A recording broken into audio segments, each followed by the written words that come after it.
What is going on, YouTube? So coming back today with my Colorado Buffaloes football preview for 2016.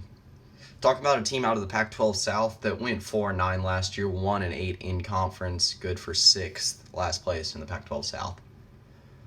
So this is an interesting team coming into 2016. Had a little bit of turmoil at the quarterback spot in the offseason. I don't think it's over yet, losing their starting quarterback for a decent amount of time. Not sure if he's going to be ready to start the season or not. But then you also got the whole thing that went down with Davis Webb this offseason, transferring from Texas Tech, assuming that he was going to go to Colorado, and then he ends up going to Cal kind of last second. So let's go and get into the first key player I got, and that is Sefo Liufau, the presumed starting quarterback once again for 2016 once he gets back from his foot fracture. That whole quarterback situation has led to a weird situation for Colorado this offseason. I'll get more into the whole quarterback battle later. But Liufau, once again, is very important to Colorado's success in 2016. He will be coming back once again to start for a fourth season. So, in my mind, if he can get things straightened out, Colorado, not the most high-scoring offense you'll ever find. Maybe one of the most low-scoring offenses in the Pac-12. But they're going to need him to step up and at least be efficient in 2016. I mean, there were games that they put up a decent amount of points last year. Granted, talking about Hawaii, UMass, Colorado State, Nicholls State.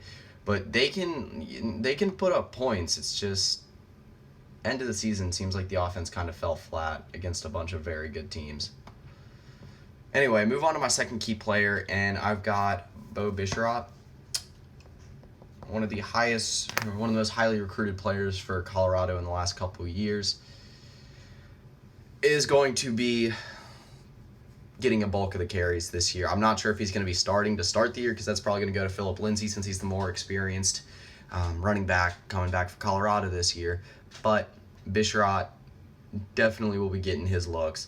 Coming in as, I believe, a 4-star recruit. Again, one of Mike McIntyre. I think Mike McIntyre's biggest recruit since he's been in Colorado. So they're definitely going to give him some exposure early. So my third key player is probably the best player along this Colorado defense. That's Chidobe Awuzie. I can't talk right now. Him and Tedric Thompson will be leading what will be one of the better secondaries in the Pac-12.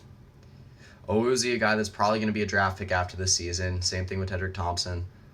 And then alongside them, Isaiah Oliver, talented sophomore, and then Ryan Moeller, definitely going to have to step up as well at the free safety spot.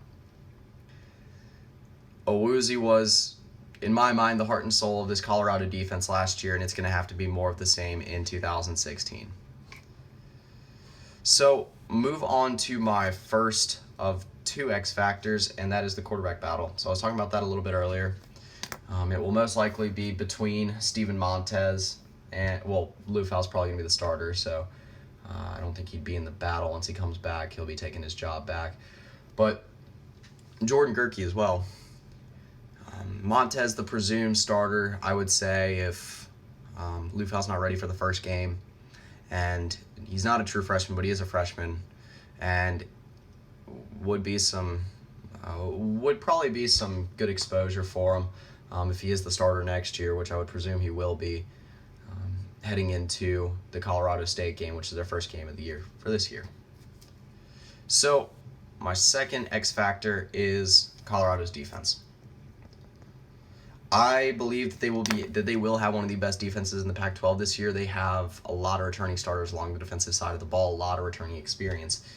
The most experience I've ever seen Colorado return. Granted, I don't pay extremely close attention to them, but you're talking about a defensive line that's led by a junior and a senior in Leo Jackson and Jordan Correll. Linebacking core that's also very experienced.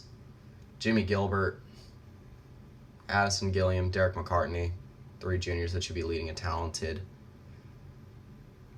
linebacking core. So if they could take the next step this year, it seems like Colorado might actually be able to contend for a bowl game.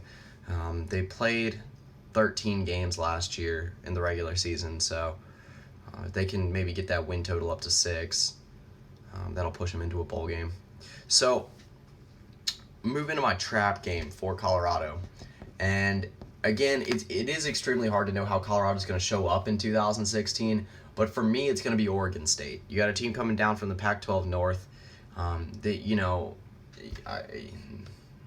probably will be the worst team in the Pac-12 North, maybe the worst team in the Pac-12. We'll see.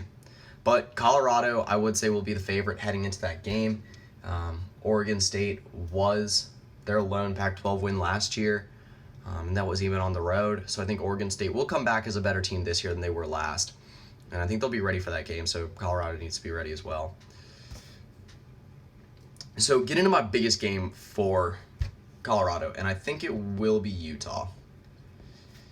Utah, a team that they almost beat at the end of last year, 20-14.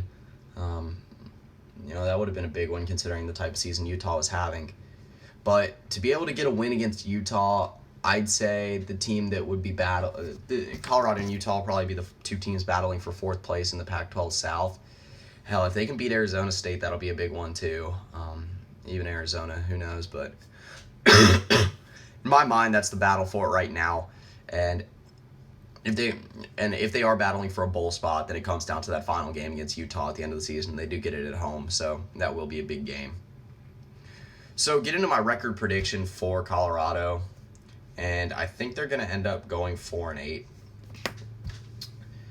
They got the opportunity to start off the season 2-0 against Colorado State and Idaho State, but they got the opportunity to start off the season 3-2. This is a team that's going to have to pull off a lot of upsets this year if they want to make some noise in the Pac-12.